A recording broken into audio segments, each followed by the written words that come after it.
This week we're going to shift our focus to South America, specifically looking at some weather issues in Brazil.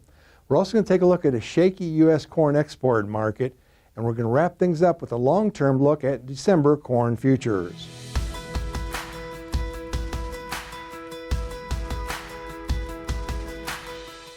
Hi, this is Brian Basting with Advanced Trading. Let's talk about the corn market. We've moved in the middle of November and we're winding down harvest here in the U.S.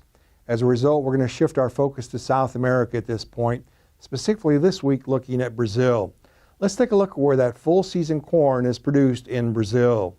Now, first season or full season corn in Brazil is produced across these various states that I've highlighted here. On average, first season corn production in Brazil accounts for around 25 to 27% of total production. So it's important, although it's still second in line, if you will, to that double crop or safrinha corn, which will be planted in February of next year. Looking at some of those areas, Rio Grande do Sul is the largest producing state in the south, and Minas Gerais in the north, and Mato Piba, which is a congregation of 4 different states in the northeast. Together, all these account for over 80% of the production, over 90% of the production in Brazil. Let's now take a look at the subsoil moisture over the last 30 days for first season corn. Looking at our map here, you can see quite a divergence. In the south there, for those states of Paraná, Rio Grande do Sul, and Santa Catarina, notice how green it is, quite wet in the south. But as we move further to the north, notice how it dries out quite a bit.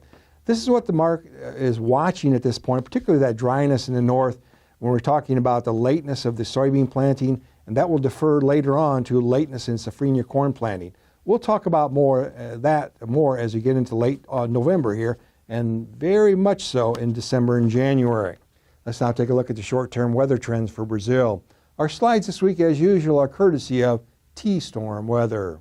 We're starting out here looking at the next 7 days, and we just looked at how wet it's been in the south. That trend is forecast to continue in the south, maybe amounts of 3 inches or more, maybe 7 or 8 inches in the south the next week. As we move further north, however, very little rain in the north. Now let's shift gears into November 19th to the 21st.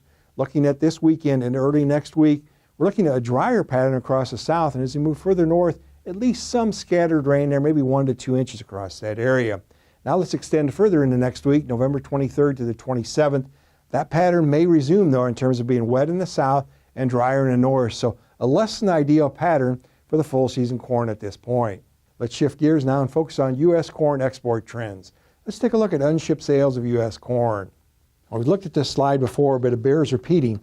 Sales are well below where they were 2 and 3 years ago. Now, they're slightly above last year, but that's mainly due to one particular country. And we've highlighted there because besides Mexico, who's been a very aggressive buyer, a lack of U.S. corn sales are a red flag on export demand. So that's why we've lowered our export forecast on an annual basis at 1875. USDA is at 2075. So quite a bit of a difference there. At this point, our bias is cautiously bearish in terms of corn export demand. Let's wrap things up this week looking at trends in December corn futures. Now, December corn here, as we tape on Tuesday, has had a bit of a rebound here this week. Now, the harvest price, of course, was set at $4.88. Prices are still below that level, however, so we strongly encourage you to work closely with your trusted risk management advisor to manage any unpriced bushels for 2023. And we've highlighted for 2024 that D's corn is trading near $5.15 a bushel. It's not too early to think about risk management strategies for 2024. Now, if you'd like more information, please feel free to contact us at 800-664-2321. We'll put you in contact with one of our risk management consultants. We'll be happy to visit with you at your convenience. And remember, we upload every Wednesday. Make sure to subscribe to our channel to never miss an upload. Thanks a lot. Have a good week.